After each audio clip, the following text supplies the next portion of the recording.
This is Cecina's Pa a Star Trek, a podcast for the Orville. Seth McFarlane's pretty good remix of Star Trek. I am VanVelding. I'm SkilTao, and this week we are looking at New Dimensions.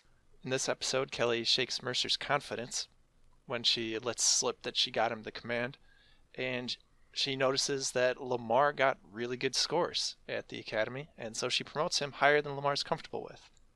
They dive into a piece of two-dimensional space to hide from the krill and regain their confidence.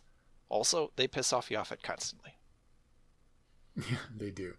They do. Yeah. The most obvious callback in this episode, I think, is...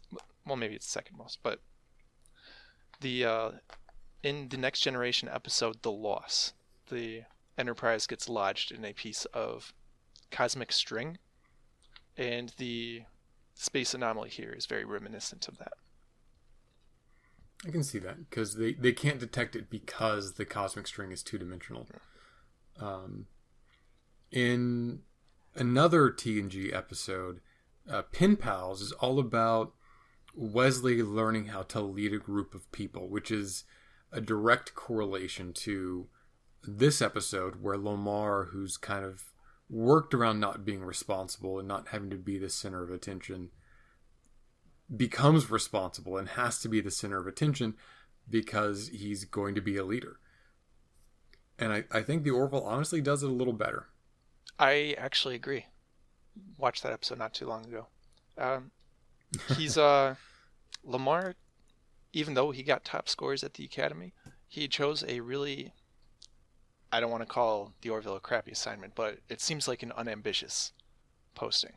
And that strikes me as very much like Dr. Julian Bashir in DS9. Dr. Bashir, I presume, might be the episode where that comes up. Where we learn that he is genetically modified. So it reminds me of Voyager, The Void. There are a couple of Star Trek episodes where like you suddenly enter this new realm, but The Void kind of catches that. It's a new pocket of space, there's a new set of rules, and the crew interacts with that, and then they leave it and they're kind of done with it. The Void is the most emblematic of those episodes. That's fair. I'm kind of a fan of it. You were saying earlier that episodes like The Void are a bit too big for the format, and that, like with Pen Pals, I think New Dimensions might have handled that idea better. There's really nothing for the crew to learn about this space other than what they do by going through it. Yeah, when you find a whole new level of space, something so big that you can immerse a starship in it, I think you are bound to take that science fiction concept and explore it and make that space as big as you can explore. Voyager had fluidic space, which is a universe-sized area of fluid, and they visit it twice and then never again. The Void in the two-dimensional space here, which is a little space fantasy-ish, they visit it once and they kind of do everything they came to do. They think about it, they examine it, and they leave again. And I think that's how it should be. Yeah, it's fluidic space has the Yuuzhan Vong problem, where you're just constantly increasing the scope. And oh yeah. I do feel like this is a concept they might revisit. There's Malloy's reference to four-dimensional beings watching them. I'm pretty sure I mentioned already the space whales, but they might actually come back to two-dimensional space also. I was really impressed with their reference to Flatland, which is a pretty famous short story, apparently from the 1880s, where different shapes have different places in society. And it's not a physics story, but it's often used as a physics story. Here in the Orville, they actually have Mercer say he wonders what kind of society it is outside. And that just really impressed me that they'd do that. It presents a novel concept, and it challenges the audience, I think, just enough to think about it. And they explore it as much as you would expect an episode of Star Trek to explore it.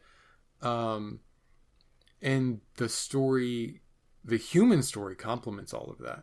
And there's even a little bit of real science in there. It's just a solid episode. Absolutely. I was for sure surprised at the reason for someone dying isn't just because space magic. That it's actually legit science. Granted, I'm sure that's from years of Star Trek fans complaining about something in Star Trek. But I mean, you're the one who pointed out, it's the protein folds where, was it stoichiometry is what it's called, where once you press it flat and then reinflate it, it loses the specific three-dimensional structure that's necessary for proteins to work. That's some real science. Feels genuinely a little out of place for the Orville, but I'm glad they stuck it in. Yeah. I'm glad they did it. How they interact with the two-dimensional space. At one point, they kind of go into it. At another point, they kind of rub against it, and yet still parts of them are sucked into it. Yeah, that's... The plants die. They did that in the previous episode, too, with phasers injuring people in different ways depending on the needs of the plot. And that's a little bit irritating about this episode. But altogether, it's a very well put-together episode. Yeah. The title seems very well chosen. Oh, yeah. It's not realistic for A and B plots to echo each other the way that we expect them to in stories, but it's still what you expect of a story, and they do it really well here. I mean, New Dimensions isn't just about the literal dimensions of space flatland, but also about Lamar choosing to be chief engineer instead of remaining this two-dimensional character. There's good character work here. Absolutely. For starters, instead of seeing our chief engineers in the first season of Next Generation just one episode each and then getting killed off, this guy actually retires. Yeah. And then we have a... Hey, McDougal survived, okay? Remind me, McDougal's the woman? Yeah, she's the woman. She's in... I think she's a non-speaking part later in the show. Maybe we'll get a McDougal on the Orville, too. But, I mean, he's kind of does a weird reverse Barkley here where... He's a smart guy. He just doesn't want the obligations of being smart. Sometimes being talented is a drawback. It comes with cost. And he refuses the proverbial cup there. Well, he tries. He tries, yeah. Yeah. And in true narrative fashion, circumstance forces him to use his talents for the greater good. Yeah, and the other guy in the running is Yaphet, who we expect to have all of the science and engineering skills necessary for the department. Yeah. I kind of wonder if, as in terms of people handling, Lamar is actually the smarter choice, because we haven't seen a lot of it from either Yaphet or Lamar in the previous episodes. We have seen Yaphet. He's not as big of a... Damn it, what do you... He's got fewer layers. It's all transparent. You can see right through the guy.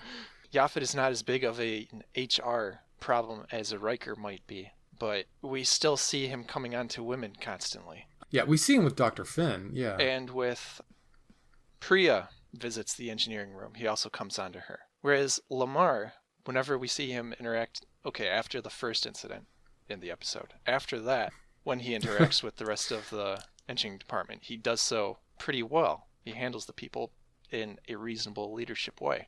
But later in the episode, when the plan fails, there you see that he has the skills. To be fair, the plan succeeded. It just had a temporary setback that was almost immediately remedied. Yeah.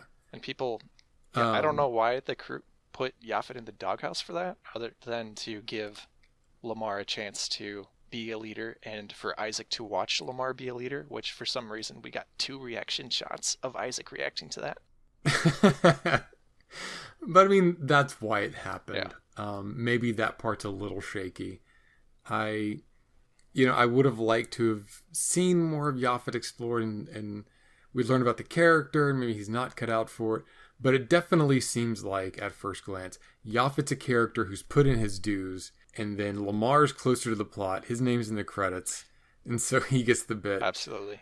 To make our story go. It's Wesley getting promoted over Geordi. Yeah, but it's still a good episode.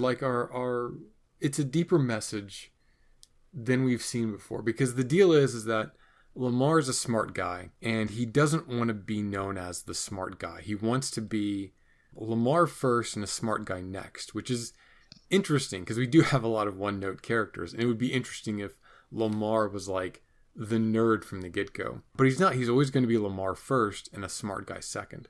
That's personally relatable because I'm a gay person, and if that comes up too early in getting to know people, that's how I'm characterized, and everything I do is viewed through that lens. But if I'm just VanVelding first, and then later it comes up that I'm into dudes, people incorporate that. I'm still an individual first, and that label second. And Lamar's characterization's very relatable in that respect. It shows us how far the Orville's come in one season. It's got a long way to go. I'll be the first person to say that. Well, but it's come really far. In the direction it's going, I still think that maybe it's wishful thinking on my part, but I think that there is something more to his tests, scores, and how carefully he answers Kelly when questioned about them. That's an ambiguous 60 seconds of television. A great 60 seconds of television is the let's get a cat scene on the bridge. Oh, it's so great.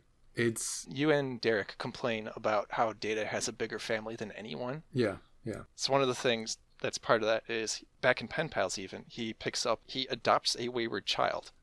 And later on, he has a cat because Tasha had a cat. Did she? And she did. Well, not on the ship, in the flashback. But she... Yeah, all right. Yeah, and I believe in the flashback, Worf even asked, what's a cat? Oh, interesting. Yeah, so this 60 seconds is compressing like 3 episodes and making fun of Data for collecting humans as pets. Yeah. Which he does more than once. That's a good point. It's just great because it starts with the idea to get a cat from out of nowhere and then discussing what a cat is, explaining the nature of the owner-pet dynamic, and then Isaac unconsciously taking on the pet-owner dynamic with an inferior life form, and a good bit of physical comedy that has this awkward, algorithmic intimacy to it. I love it. And then the cherry on top later on is Malloy is worried about 4-dimensional beings watching him during intimate moments, and he wants to get a cat. Clearly he's the joke character, doesn't think things through, but that is just great. Yeah. And last episode's pistol duels. Like, that's just great visual comedy that seamlessly fits into the science fiction milieu they have. Star Trek, but with jokes. That's great even, because Malloy and Lamar are in the Sulu Chekhov dynamic, right? Yeah. At least they're sitting in the seats. Exactly. In Sulu's and Chekhov's seats. And Chekhov, I don't remember a lot of great Chekhov moments, but the Western episode, Spectre of the Gun, was a big one for him. And Sulu, of course, apparently loves 20th century firearms. That's an interesting note. Yeah. That's a great meta callback. And then, of course, what's his name comes in for the third member of a pistol duel, which... Bortus. Well, Bortus is like Batman, right? He's got the serious demeanor. He's competent. So he's comedic gold. Batman can make anything funny. Bortus can make anything funny. So, I mean, you put him in a powdered wig, you give him a pistol, a flintlock, and you're good to go. Yeah, put him on a raft in the middle of the ocean. He can survive off of just whatever drifts by. And he will be hilarious the entire time. So, yeah, I feel like Star Trek, but with jokes, has become Star Trek with jokes. The Star Trek bit's a little shaky, but it's integrated that high concept really well. Like, there are not contradictions there any longer. Yeah, I would put this alongside Futurama in terms of how it's constructed. That's high praise. I'm sure it's what they're shooting for. No doubt. I mean, we also see other characters doing stuff here. We see Alara socializing with extras at the party. We recognize some of those extras. And that's amazing because we have not really seen any of the command crews having social lives outside of the command crew. We don't really. And a lot of the supporting characters are kind of one note, which is perfectly fine. I would love to have a middle ground between TNG's very limited cast members, extra cast members, and Deep Space Nine's sprawling, intricate Game of Thrones special guest stars that last halfway through the episode in the credit reel. But where it's just like, hey, look, here's a bunch of funny one-note guys that are on the ship. You need this joke? Grab the bony head guy. You need this joke? Grab Yaphet. Yeah, they have a good stock of one-note characters. Exactly. I hadn't thought about how necessary that is. Yeah, right. Makes sense. Well, speaking of one-note things, if I can just talk about some of our more dimensionalized characters. Yeah, absolutely. Mercer and Grayson. I love these moments throughout the season, not just this episode, where because they've been married, they know each other, they know their tells when they're lying, and yet they still try to lie. I like that they are not perfect people who know how things will turn out, that they still try these things they have every expectation of turning out badly. I like the intimacy of Mercer and Grayson, and occasionally the humor that comes from the conflict of them having been married. I think when they try to milk that connection for drama, it falls flat with me, but I like everything that holds those two characters together. Agree that in this episode it didn't work terribly well. There was a good moment at the end where not between Grace and Mercer, but because of their conflict. Yeah. Mercer is also on the shuttle, Right. along with Lamar, that's dragging the Orville out of danger. Mm-hmm. And they install a literal symbol of leadership in the ship. They have a device that looks exactly like the Autobot matrix of leadership. Oh, really? I didn't know. And both of these guys are trying to prove their right to lead. Okay. With the expedition. Might be the best episode of the Orville to date, maybe with the exception of the Krill, maybe Priya. I'm just a really big fan. Yeah, I'd put this up there. I could put this as the top. Which relationships do you want to milk? Like Alara, Lamar is a young leader of a whole division on this ship. And I think that links him and Alara. And he and Malloy have this link, which we probably won't be able to explore much because he's not going to be on the bridge so much. And Malloy and Alara are characters that don't have much connection, but they could have connection. So the idea is that Ed and Kelly, for different reasons, or maybe the same reasons, or whatever, they stopped going on away missions. Maybe they were exposed to like an alien spore and they can't leave their rooms, or like the clean environment of the ship. Maybe it's a new Union directive about commanders and captains going on away missions, or maybe they're in a region of space where like they hate the aliens there, the Horblacks or whatever. And if the Horblacks are going to be there, Ed and Kelly want nothing to do with it. So whatever it is, Bortus, Lamar, or Alara end up leading a lot of away missions. And Lamar and Alara, they always choose like each other and Malloy and maybe a fourth crew member to form the party away team. And they have fun, and the rest of the crew like being the fourth man, and they drink like a Krill dude under the table or something. But eventually they take it too far and they get caught by Ed or Kelly or Bortus or whatever. And it's a lesson about responsibility and trust.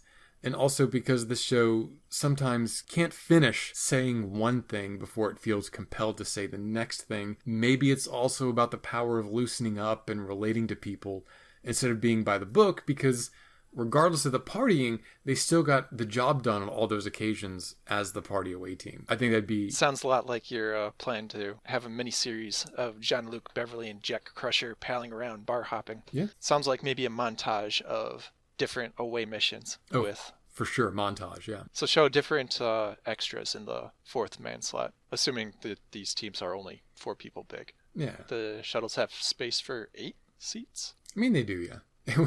Oh, that'd be great, showing the shuttle coming back in different conditions. Exactly. And that you mentioned the shuttle, it's a great visual where eventually it's just like, we got to keep it quiet. So there's like 4 people.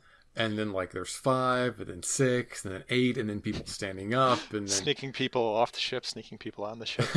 Exactly. Yeah. All right, so for the bulk of the episode after the montage, let's put Elevator Guy into the 4th slot. Yeah. Since I think of our extras, other than Yaphet, he's the most developed, or he's gotten the most screen time so far. I think so, yeah. All right, so the crew's trying to be responsible in your version of the story, or they're just getting slowly out of hand. Right. So I'd have him being wildly out of hand and them trying to keep him down to something reasonable, but It turns out what they think is reasonable is still more than they should be doing. Yeah, he's like, what's that, Farva from Super Troopers, where he doesn't get the nuances of the pranks. Yeah. So he always takes it a step too far. I mean, without the malice. I'd like to see that, Elevator Guy. Nurse Park, I'd like to see Nurse Park let loose. Just all the named extras. Yeah.